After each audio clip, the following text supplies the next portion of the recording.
नमो विष्णुपदाय कृष्णपृष्ठाय भूतले श्रीमते भक्तिवेदान्त स्वामिनिति नामिने। नमस्ते सारस्वती देवे गौरवाणी प्रचारिणे निर्विशेष शून्यवादी पश्चात्। আজ আমরা শ্রীমদ্ ভাগবতের তৃতীয় স্কন্ধের দ্বিতীয় ভাগ 29 নম্বর অধ্যায়ের 38 নম্বর শ্লোক থেকে শ্রবণ করব। অধ্যায়ের নাম ভগবান কপিল দেব কর্তৃক ভগবত ভক্তির ব্যাখ্যা। শ্লোক নাম্বার 38। যন্ত প্রবিশ্য ভূতানি ভূতৈরত্তখিলাশ্রয় স বিষ্ণুক্ষদিযজ্ঞসৌ কালকলয়তং প্রভু। প্রভু শব্দার্থ য যিনি অন্তঃ অভ্যন্তরে প্রবিশ্য প্রবেশ করে ভূতানি জীব সমূহে ভূতই জীবদের দ্বারা অতি সংহার করেন অখিল সকলের আশ্রয় আধার স তিনি বিষ্ণু বিষ্ণু আক্ষ নামক অধিযজ্ঞ সমস্ত যজ্ঞের ভোক্তা অসৌ তা কাল কাল কলয়তাম সমস্ত প্রভুদের প্রভু প্রভু। শিলা প্রভুপাদ কৃত অনুবাদ এবং তাৎপর্য। জয় শিলা প্রভুপাদ কি। সমস্ত যজ্ঞের ভোক্তা পরমেশ্বর ভগবান শ্রী বিষ্ণু হচ্ছেন কাল এবং সমস্ত প্রভুর প্রভু। তিনি সকলের হৃদয়ে প্রবেশ করেন, তিনি সকলের আশ্রয় এবং জীবেদের দ্বারা অন্য জীবেদের সংহার করেন। তাৎপর্য। এই শ্লোকে পরমেশ্বর ভগবান শ্রী বিষ্ণুর বর্ণনা অত্যন্ত স্পষ্টভাবে করা হয়েছে। তিনি হচ্ছেন পরম ভোক্তা এবং অন্য সকলে তার সেবক রূপে কার্য করছেন। সে সম্বন্ধে শ্রী চৈতন্য চরিতামৃতের আদি লীলায় পঞ্চম অধ্যায়ে 142 নম্বর শ্লোকে বর্ণনা করা হয়েছে। একলে ঈশ্বর কৃষ্ণ আর সব ভৃত্য, যারে জৈসে না চায় সে তৈসে করে নৃত্য। শ্রী বিষ্ণুই হচ্ছেন একমাত্র পরমেশ্বর, আর সব ভৃত্য আর অন্য সকলে তার দাস। ব্রহ্মা শিব এবং অন্য সমস্ত দেবতারা সকলেই তার ভৃত্য। সেই বিষ্ণু পরমাত্মা রূপে প্রত্যেকের হৃদয়ে প্রবেশ করেন এবং তিনি এক জীব দ্বারা অন্য জীবের সংহারের কারণ। কপিল দেব তিনি ভক্তিতত্ত্ব বিজ্ঞান খুব সুন্দরভাবে একের পর এক ব্যাখ্যা করছেন। আজকের শ্লোকে বিশেষ করে ভগবান কয়জন কি করে একজন হলো আমরা দেখি।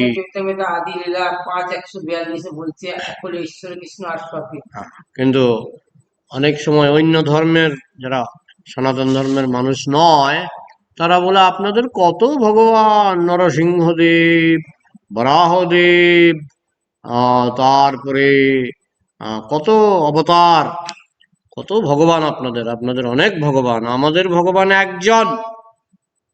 কিন্তু এটা মানুষের মানুষ ভুল বুঝে। মানুষ ঠিক বুঝতে পারে না যে সনাতন ধর্মে ভগবান একজন।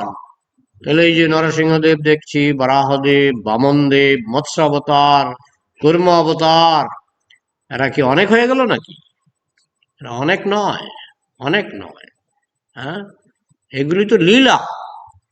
লীলাটা কেমন আমি একটু একটা উদাহরণ দিলে বুঝতে পারবেন। যেমন আপনার উত্তম কুমারের নাম শুনেছেন? উত্তম কুমার সাহেব বিবি গোলাম বলে একটা সিনেমা আছে, সাহেব বিবি গোলাম। সেখানে উত্তম কুমার সেজেছেন গোলাম। গোলাম মানে কি? গরিব। কর্মচারী, কর্মচারী, গোলাম, সাহেব বিবি গোলাম। সেখানে উত্তম কুমার সেজেছেন গোলাম। আবার একটা সিনেমা দেখেছিলাম, আমরা তো আগে যখন ভক্ত হওয়ার আগে দেখতাম, সিনেমা দেখেছিলাম যেখানে উত্তম কুমার হয়ে গেছেন জমিদার। তাহলে একটা সিনেমায় উত্তম কুমার জমিদার, আরেকটা সিনেমায় উত্তম কুমার গোলাম, মানে কর্মচারী, জমিদারের কর্মচারী। তাহলে উত্তম কুমার কয়জন? একজন। কিন্তু আমরা যে দেখছি এখানে কর্মচারী, এখানে জমিদার, আমরা যে দেখছি দুই সিনেমায় দুই রকম, সেটা কি? অভিনয়। তো আমরা যখন বলি লীলা, তখন বুঝতে হবে ভগবানও এই সংসারে এসে জীবশিক্ষার জন্য নাটকের মতো কিছু করেন, সিনেমার মতো কিছু করেন। হ্যাঁ, তো যখন তিনি রামচন্দ্র রূপে নাটক করেন, রামচন্দ্র রূপে যখন তিনি নাটক করেন, তখন তিনি আদর্শ রাজা, আদর্শ রাজার কেমন হওয়া উচিত। ইদানিং একটা ইউটিউব ভিডিওতে একজন ওই বেশি পণ্ডিত যাকে বলে আর কি, বেশি পণ্ডিত, অতিরিক্ত পণ্ডিত, একটা উকিল, না কি যেন নামটা ভুলে গেছি, উকিল, একটা উকিল বলছে রামচন্দ্রর নিজের বাচ্চাকে নিজে চিনতে পারছে না, কোন সময় সীতা গর্ভবতী হলো তাই তিনি টের পেলেন না, তাকে তাড়িয়ে দিলেন বনের মধ্যে বনবাসে।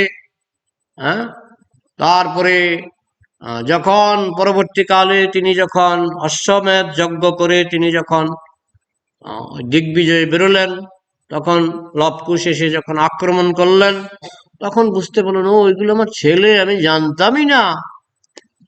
কিরকম ভগবান, কিরকম ভগবান! কিন্তু উনি জানেন না যে লীলা কাকে বলে, রাজার কেমন হওয়া উচিত।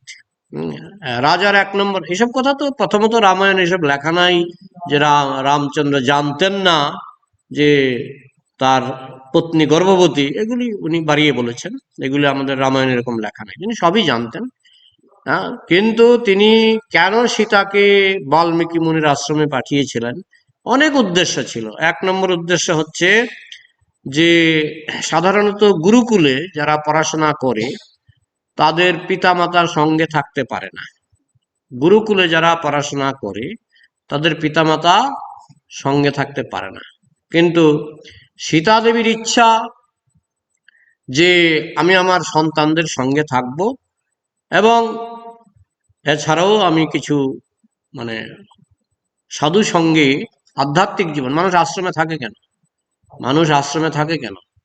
সাধু সঙ্গে আধ্যাত্মিক জীবন অনুশীলন করার জন্য।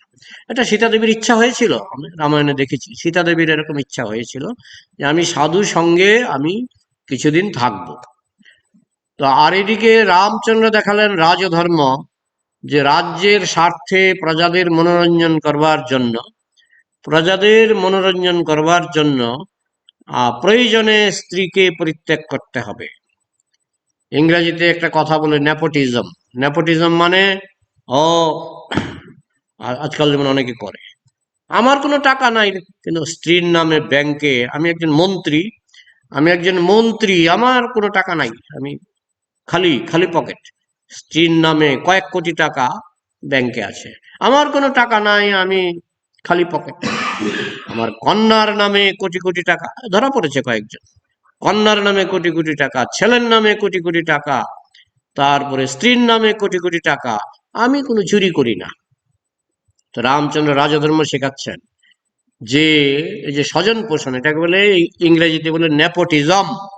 নেপোটিজম মানে স্বজন পোষণ। স্বজন পোষণ মানে আমি হয়তো দেখাচ্ছি যে আমি কিছু চুরি করি না, কিন্তু আমার কন্যার নামে, স্ত্রীর নামে, চাকরির বেলায়ও আমার ছেলেকে চাকরি দেব, আমার আত্মীয় স্বজনকে চাকরি দেব, অন্য কারোর যোগ্যতা থাকলেও চাকরি দেব না, এটাকেই বলে নেপোটিজম, স্বজন পোষণ। রামচন্দ্র শিক্ষা দিলেন যে যিনি রাজা হবেন তিনি তো রাজধর্ম জগতে শিক্ষা দিয়েছেন, প্রজাদেরকে খুশি রাখার জন্য যদি প্রয়োজন পড়ে তার স্ত্রীকেও পরিত্যাগ করা যায়। কারণ আগে রাজার কাছে আগে হচ্ছে রাজ্য, রাজার কাছে আগে হচ্ছে প্রজা। তাই প্রজাদের সন্তুষ্টি বিধানের জন্য যদি পুত্রকে পরিত্যাগ করতে হয়, যদি স্ত্রীকে পরিত্যাগ করতে হয়, আত্মীয় স্বজনকে পরিত্যাগ করতে হয়, করতে হবে। ওই স্বজন পোষণ বা নেপোটিজম রামচন্দ্র শেখাননি। হ্যাঁ, যে আত্মীয় স্বজনকে রাজ্যের টাকায় প্রজাদের কর নিয়ে, প্রজাদের ট্যাক্স নিয়ে আত্মীয় স্বজন স্ত্রী পুত্রকে ওই কোটি কোটি টাকা প্রদান করা, এটা রামচন্দ্র শেখাননি। তো যাই হোক, একদিকে সীতার ইচ্ছা যে তিনি সাধু সঙ্গে আশ্রমবাসী হয়ে থাকবেন, এবং বিশেষ করে তার দুই সন্তান লব কুশ যখন স্কুলে গুরুকুলে পড়াশোনা করবেন, তিনি সেখানে সন্তানদের দেখভাল করবেন, এটা সীতার ইচ্ছা ছিল। আর এদিকে রামচন্দ্র তিনি রাজধর্ম শেখাচ্ছেন। তিনি তো ভগবান, তিনি জানেন যে বাল্মীকির আশ্রমে আমার স্ত্রীর কোনো অসুবিধা হবে না, বাল্মীকির আশ্রমে আমার স্ত্রীর কোনো অসুবিধা হবে না, সেটা তিনি জানেন। তো সেই মানে পণ্ডিতের পণ্ডিত, পণ্ডিতের পণ্ডিত তিনি বলছেন কি না, রামচন্দ্র কেমন ভগবান, উনি একজন উকিল, উনি একজন উকিল। বলে আমি তো উকিল, আমি বুঝে গেছি যে নিজের সন্তানের খবর রাখে না। আরে তুমি তুমি কি বুঝবে রামায়ণ? তুমি রামায়ণ কি বুঝবে? প্রথমে বুঝো রামচন্দ্র ভগবান। তো রামচন্দ্র জানেন, যেমন চৈতন্য মহাপ্রভু জানতেন, আমি যদি সন্ন্যাস গ্রহণ করি আমার মায়ের কোনো অসুবিধা হবে না, আমার স্ত্রীর কোনো অসুবিধা হবে না, সেটা চৈতন্য মহাপ্রভু জানতেন, এবং তারা সারা জীবন সুরক্ষিত ছিলেন। আমরা দেখি চৈতন্য চরিতামৃত পাঠ করলে যে শচী মাতা এবং বিষ্ণুপ্রিয়া, তারা সারা জীবন তাদের অন্ন বস্ত্রের অভাব হয়। বৃহৎ উদ্দেশ্যে, যেমন নেতাজি সুভাষচন্দ্র বসু, বৃহৎ উদ্দেশ্যে তিনি তার পিতামাতাকে ছেড়ে দিলেন। তো সেটাই ভগবান শেখাচ্ছেন, যে বৃহৎ উদ্দেশ্যে পরিবার পরিত্যাগ করা যায়। রামচন্দ্র সেটা শেখালেন, যে রাজা হতে গেলে নিজের স্ত্রীকে পর্যন্ত পরিত্যাগ করার প্রয়োজন হতে পারে, সেটা তিনি রাজধর্ম শেখালেন। তো এটা তো একটা নাটক, প্রথমত এটা একটা নাটক, লীলা। তখন কৃষ্ণ যখন রাজধর্মের জন্য তিনি রামচন্দ্র রূপে লীলা করছেন, নাটক। আবার কৃষ্ণ যখন হিরণ্যকশিপুকে বধ করবার জন্য নরসিংহদেবী লীলা করছেন, এটা একটা নাটক। নাহলে কৃষ্ণের চেহারা কি সিংহের মতো নাকি? নাটক। এইভাবে তিনি বিভিন্ন লীলায় বিভিন্ন ভাবে তিনি অভিনয় করে জগৎবাসীকে শিক্ষা দিয়েছেন। তো সেইটা হচ্ছে লীলা। এখন উত্তম কুমার কখনো ভিখারির লীলা করছেন, কোন সিনেমায় তিনি ভিখারির লীলা করছেন, আবার কোন সিনেমায় তিনি জমিদারের লীলা করছেন। তাতে উত্তম কুমার দুজন হয়ে যায় না, উত্তম কুমার দুজন হয়ে যায় না, উত্তম কুমার একজনই থাকে, তাই না? ঠিক তেমনি ভগবান বিভিন্ন সময় বিভিন্ন যুগে একই ভগবান নিজেকে বিস্তার করেন, নিজেকে বিস্তার করেন, যেটা মানুষ পারে না। কারণ মানুষ তো সর্বশক্তিমান নয়, কিন্তু ভগবান সর্বশক্তিমান। যখন রাস নাচ হয়েছিল তখন লক্ষ লক্ষ গোপী এসেছিলেন, লক্ষ লক্ষ গোপী এসেছিলেন রাস নাচ করতে। কৃষ্ণ কয়জন ছিলেন? হ্যাঁ, একা ছিলেন, কিন্তু যখন লক্ষ লক্ষ গোপী আসলেন, কৃষ্ণ হয়ে গেলেন লক্ষ লক্ষ কৃষ্ণ। তো অনেকে বলে আপনারা তো শিরক করে ফেলছেন, শিরক, মুসলমানরা বলে আপনারা তো শিরক করে ফেলছেন, এক কৃষ্ণকে লক্ষ লক্ষ কৃষ্ণ বানিয়ে দিলেন। আমরা তো বলি না যে এক আল্লাহ লক্ষ লক্ষ আল্লাহ হয়ে গেল। এরকম তারা আপত্তি করে, তারা এটাকে বলে শিরক। শিরক মানে শরিক, শরিক। আপনি এক এক কৃষ্ণের জায়গায় অনেক কৃষ্ণ বানিয়ে দিচ্ছেন। আর একই কৃষ্ণ, একই কৃষ্ণ, এই যে লক্ষ লক্ষ গোপীদের সঙ্গে লক্ষ লক্ষ কৃষ্ণ নেচেছেন, একই কৃষ্ণ। ঠিক তেমনি রামচন্দ্র রূপে একই কৃষ্ণ, নরসিংহ রূপে একই কৃষ্ণ, বরাহ অবতার, আগামীকাল বরাহ দ্বাদশী, বরাহ অবতার একই কৃষ্ণ। ঠিক সেরকম মৎস্য অবতার একই কৃষ্ণ, কুর্ম অবতার একই কৃষ্ণ। তারপর তারা বলে না না আপনারা শরিক করেন, দেখুন আপনারা দুর্গা পূজা করেন, কালী পূজা করেন, তারা কৃষ্ণ নয়, তারা কিন্তু কৃষ্ণ নয়। যেমন ওরাও বলে আমাদের আল্লাহর অনেক ফেরেস্তা আছে। ফেরেস্তা মানে কি? ফেরেস্তা মানে কি?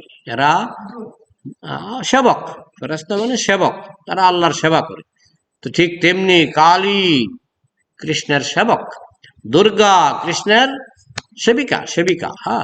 তারপরে ইন্দ্র কৃষ্ণের সেবক, ব্রহ্মা কৃষ্ণের সেবক, এরা হচ্ছে ফেরেস্তার মতো। তো তারা বলে ফেরেস্তা, আমরা বলি দেবদেবী, দেবদেবী। তারা আরেকটা যুক্তি দেয় যে আপনাদের ভগবানের ভগবতী আছে, আপনাদের ভগবানের ভগবতী আছে, আমাদের আল্লাহর কোনো আল্লি নাই। শুনেছেন এইসব যুক্তি? তারা বলে যে আপনাদের ভগবানের ভগবতী আছে, আমাদের আল্লাহর কোনো আল্লি নাই। তো ভগবতী জিনিসটা কি? ভগবতী হচ্ছে ভগবানের শক্তিকে বলে ভগবতী, ভগবানের শক্তিকে বলে ভগবতী। হ্যাঁ, যেমন সূর্যের শক্তি হচ্ছে সূর্যের জ্যোতি। এখন সূর্যের জ্যোতিকে বাদ দিলে সূর্য থাকে? সূর্যের জ্যোতিকে বাদ দিলে সূর্যের জ্যোতি, সূর্যের আলোক, সূর্যের উত্তাপ, সূর্যের সাতখানা রং, যে আলোকের মধ্যে সাতখানা রং, এগুলোকে কি বাদ দেওয়া যায়? একই সূর্য, রং সাতখানা, একই সূর্য, তার মধ্যে রয়েছে আলোক শক্তি যে অন্ধকার দূর করে, একই সূর্য তার মধ্যে রয়েছে তাপ শক্তি যে শীত দূর করে, একই সূর্যের মধ্যে কত কিছু, তাই না? তো এরা কি সূর্য থেকে আলাদা? সূর্য যেমন আছে সূর্যের শক্তিও আছে, ঠিক তেমনি কৃষ্ণ হচ্ছেন শক্তিমান। তাই শক্তিমান মানেই তার শক্তি থাকবে।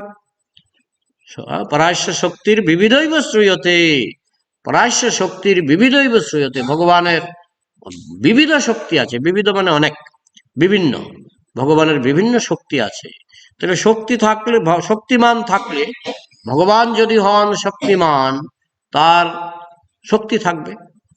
শক্তির একটি সংস্কৃত নাম হচ্ছে, ভগবানের শক্তিকে বলা হয় ভগবতী। আমরা বলছি আপনাদের ভগবানও আছে ভগবতীও আছে, তারা আলাদা করে ফেলছে। সূর্য আছে, সূর্যের জ্যোতিও আছে, সূর্য আছে, সূর্যের কিরণ আছে, সূর্য আছে, সূর্যের উত্তাপ আছে, আলাদা করে ফেলছে। আমরা আলাদা করি না, অচিন্ত ভেদাভেদ আমরা আলাদা করি না। ভগবান এবং তার শক্তি এক এবং অভিন্ন। তার শক্তিকে বলা হচ্ছে ভগবতী। তো এখন আপনাদের আল্লাহ যারা বলছেন আল্লাহ কি শক্তিমান, সর্বশক্তিমান কিনা, যদি বলেন হ্যাঁ সর্বশক্তিমান, তাহলে তার একটা শক্তি আছে।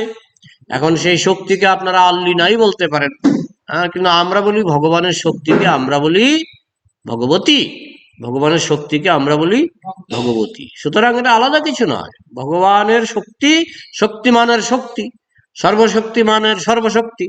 হ্যাঁ, কখনো তিনি অন্তরঙ্গা শক্তি রূপে, কখনো বহিরঙ্গা শক্তি রূপে, কখনো উৎকৃষ্টা শক্তি রূপে, কখনো নিকৃষ্টা শক্তি রূপে, কখনো তটস্থা শক্তি রূপে তিনি জগতে নিজেকে বিস্তার করেছেন। একদিকে তার শক্তির বিস্তার, তারা ভগবান নয়। যেমন ফেরেশতাগুলি আল্লাহর শক্তির বিস্তার, এরা এরা ভগবান নয়, এরা ভগবান নয়। হ্যাঁ, এরা আল্লাহ নয়, ফেরেশতাগুলি আল্লাহ নয়। ঠিক তেমনি দুর্গা কালী, এরা সকলেই একেলে ঈশ্বর কৃষ্ণ, আর সব ভৃত্য, যারে জৈসে না চায় সে তৈসে করে নৃত্য। একলা ঈশ্বর কৃষ্ণ, কৃষ্ণই একমাত্র ভগবান, আর সবাই হচ্ছে তার ভৃত্য। অল্প করি নাম অনিহ কৃষ্ণ দাস নাম, অল্প ভাগ্যে দাস নাহি করে ভগবান। দাস নামে ব্রহ্মা শিব হরিশঙ্কর, ধরণী ধরেন্দ্র চাহে দাসের অধিকার। এই যে দাস যে টাইটেলটা, দাস টাইটেলটা এটা অল্প নয়। অল্প করি নাম আনিহ কৃষ্ণ দাস নাম, দাস কর্মচারী, অল্প নয়, অল্প মনে করবেন না। অল্প ভাগ্যে দাস নাহি করে ভগবান, যার ভাগ্য অল্প সে কখনো ভগবানের দাস হতে পারে না।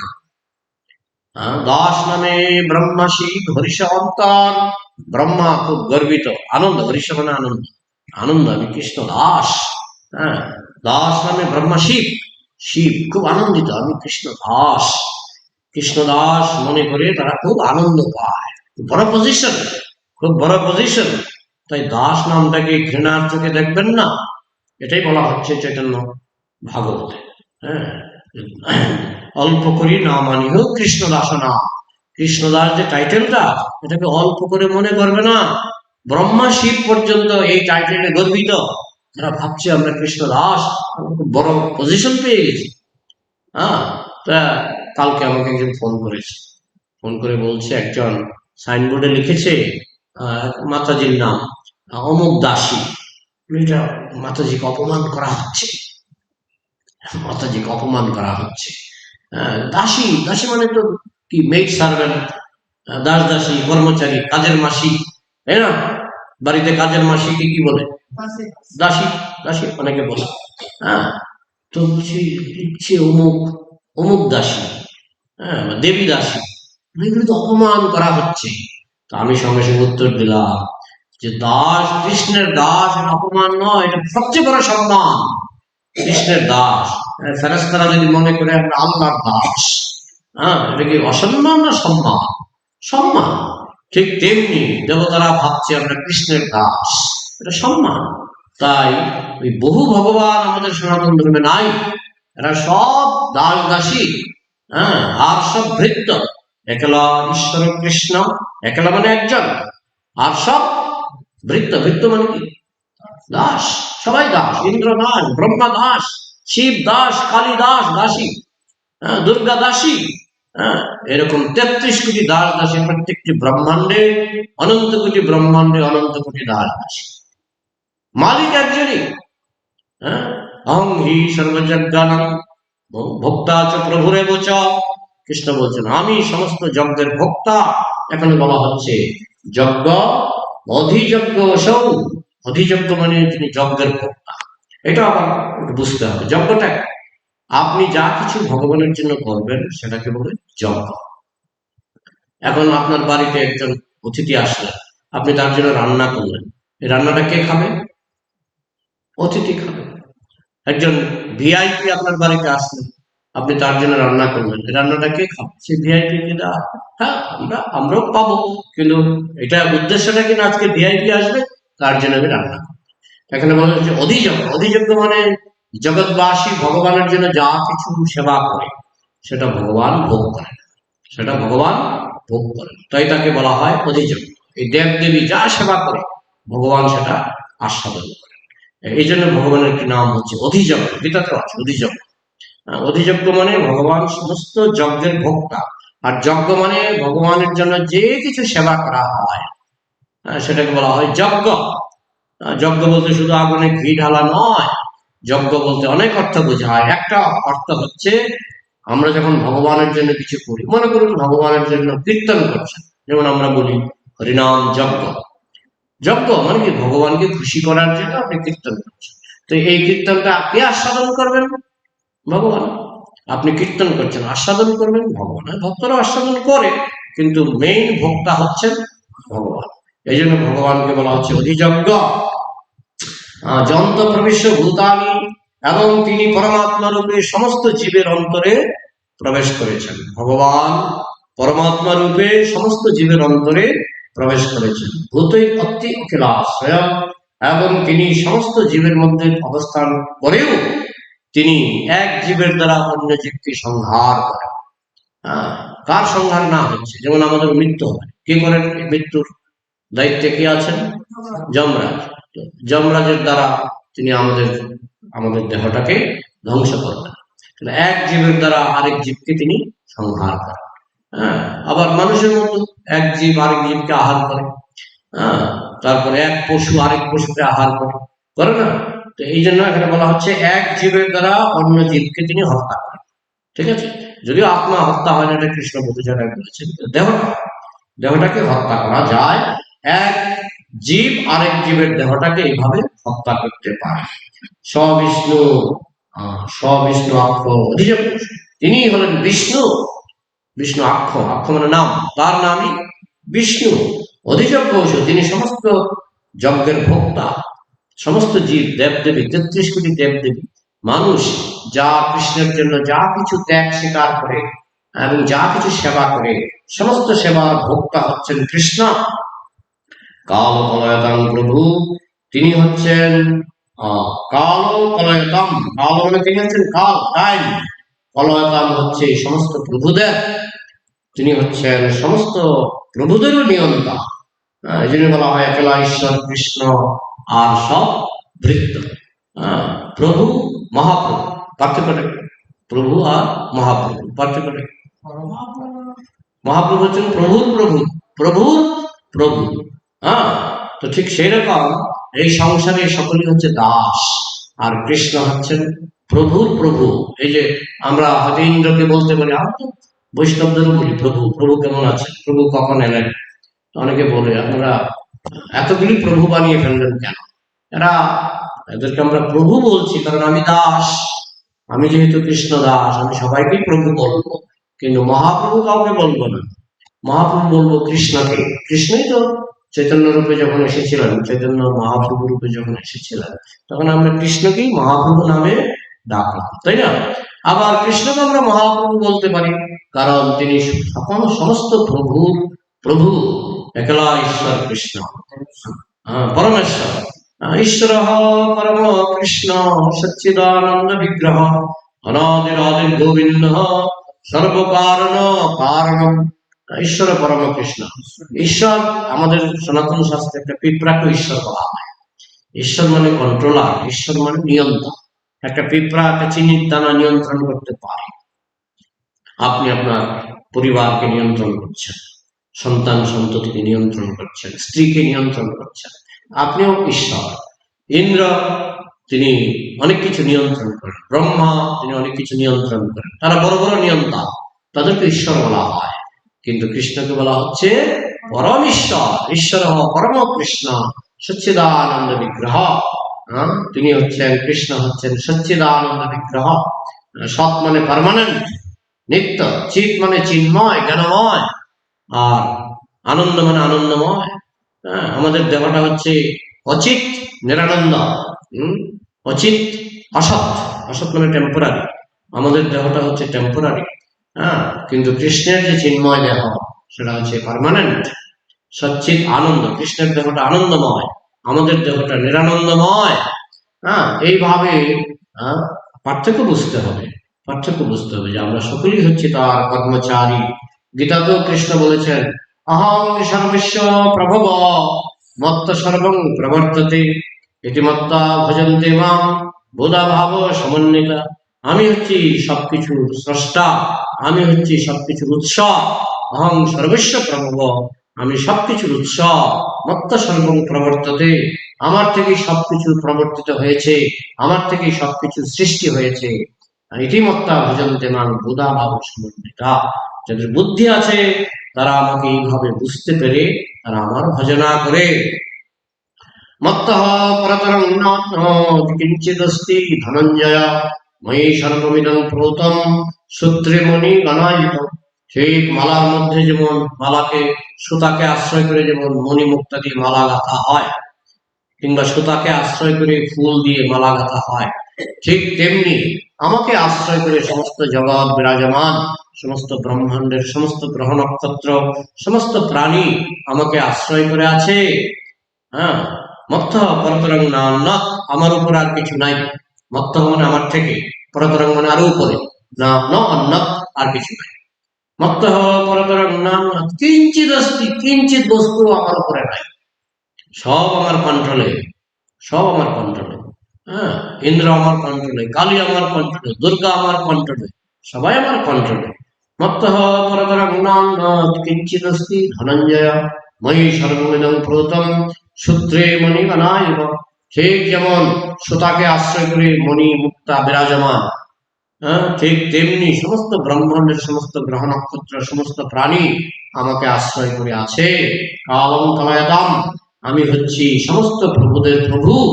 এইভাবে কৃষ্ণ পরিষ্কার ভাবে এখানে তিনি তার কপিলদেব রূপে তিনি ভগবানের যে, তিনি যে সবার উপরে সর্বধর্মান পরিত্যজ্য মাম একম, একম বলেছেন না দুইম বলেছেন? দ্বয়ম বলেননি, একম।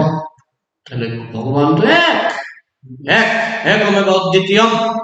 আমাদের বেদান্তে বলা হয়েছে একমেবা অদ্বিতীয়ম, আমি এক এবং অদ্বিতীয়। তাহলে যে দেখি বিভিন্ন রকমের ফেরেশতাই বলুন আর দেবতাই বলুন, এরা তার শক্তি, এরা তার শক্তি। তো এখানে আমি আলোচনা রাখছি, কারো যদি কিছু প্রশ্ন থাকে আলোচনা করা যায়। এখন ব্রহ্ম দ্বিতীয় নাস্তি, বহু জায়গায় বলা হয়েছে এখন এবং অদ্বিতীয়ম, আমি এক এবং অদ্বিতীয়। তো সুতরাং আমাদের তো একই ভগবান। কেন বলে শিরক আছে, শিরক আছে, শরিক আছে? আমাদের কোনো শরিক নাই। আমাদের যদি শরিক থাকে তোমাদেরও শরিক আছে। তোমাদের শরিক হচ্ছে ফেরেশতা, না ফেরেশতাগুলি শরিক নয়, তারা আল্লাহর শক্তি। আমরাও বলি দেবতাগুলি শরিক নয়, তারা ভগবানের শক্তি। এক জীব আর এক জীবের দ্বারা ভগবান সংহার করছে। কিন্তু দেখছি না হিরণ্যকশিপুকে বধ করার জন্য ভগবান নরসিংহ আসে। হুম, নরসিংহদেব তো আর জীব নয়। জীব নয়, কিন্তু এখানে যেটা বোঝানো হচ্ছে যে প্রাণ, প্রাণ, প্রাণ। তো ভগবানকে বলা হয় আদি প্রাণ, ভগবানকে বলা হয় আদি প্রাণ, কিন্তু নিষ্প্রাণ নন। ভগবানকে নিষ্প্রাণ, আদি প্রাণ, তাকে বলা হচ্ছে আদি প্রাণ। সেই হিসাবে তিনি মাঝে মধ্যে তাও হিরণ্যকশিপুকে বধ করার জন্য নরসিংহদেবকে আসতে হয় না। হিরণ্যকশিপুকে বধ করার জন্য নরসিংহদেবকে আসতে হয় না, কিন্তু এসেছেন প্রহ্লাদকে আনন্দ দেওয়ার জন্য। প্রহ্লাদ লাদও দায়ী, যে প্রহ্লাদকে আনন্দ দান করেন, হ্যাঁ, প্রহ্লাদকে আনন্দ দান করার জন্য তিনি এসেছেন। তো এইভাবে যে কৃষ্ণ কি জীব কিনা, কৃষ্ণ জীবতত্ত্ব নন, কিন্তু জীব যেমন প্রাণময়, ভগবান হচ্ছেন আদি প্রাণ, সেইভাবে বুঝতে হবে ব্যাপারটা। আর এটা তো সাধারণ নিয়ম নয়, এটা যে প্রতিদিনই নরসিংহদেব আসছেন, এটা হয়তো কয়েক লক্ষ বছরে একবার আসে। হ্যাঁ, সাধারণত কি হয়, একটা জীব আরেকটা জীবের দেহকে হত্যা করে। ঠিক আছে। হ্যাঁ, আত্মা সচ্চিদানন্দময়। কৃষ্ণ যেমন সচ্চিদানন্দময়, কৃষ্ণের অংশ আত্মা সচ্চিদানন্দময়। হ্যাঁ, দেহটাকেই হয়, এখানে হত্যা বলতে দেহটাকে হত্যা করা হয়। এক জীব আরেক জীবের দেহটাকে হত্যা করে। আর কোনো প্রশ্ন? একাদশী সম্বন্ধে কিছু আজকে কি একাদশী? ভৈমী একাদশী। ভৈমী একাদশী, অনেকে এটাকে বলে ভুল করে বলে ভূমি একাদশী বা ভীম একাদশী। না, ভূমি একাদশী ঠিক আছে, ভূমি একাদশী আর ভৈমী একাদশী একই, কিন্তু ভীম একাদশী বলাটা ঠিক নয়। কারণ ভীম একাদশী হচ্ছে পাণ্ডবা নির্জলা একাদশী, এটা হচ্ছে ভীম একাদশী। অনেকে ওই ভৈমী শুনি মনে করে এটাই বুঝি পাণ্ডবা নির্জলা একাদশী, না, এটা হ্যাঁ, ভৈমী একাদশীতে মানে ফলমূল এসব খেয়ে আপনি করতে পারেন, কিন্তু পাণ্ডবা নির্জলা একাদশীতে নির্জলা থেকে করতে হয়, মানে যারা করে। হ্যাঁ, তো এটা আলাদা। যাই হোক, এখন আমরা একাদশী মাহাত্ম্য বইটা তো আনিনি, আনলে পরে আমরা এটা আলোচনা শ্রবণ করতে পারতাম। আর কিছু রাখবো? জয় গ্রন্থরাজ শ্রীমদ ভাগবতম কি, সমবেত বৈষ্ণব ভক্তবৃন্দ কি, জয় গৌর প্রেমানন্দে। ও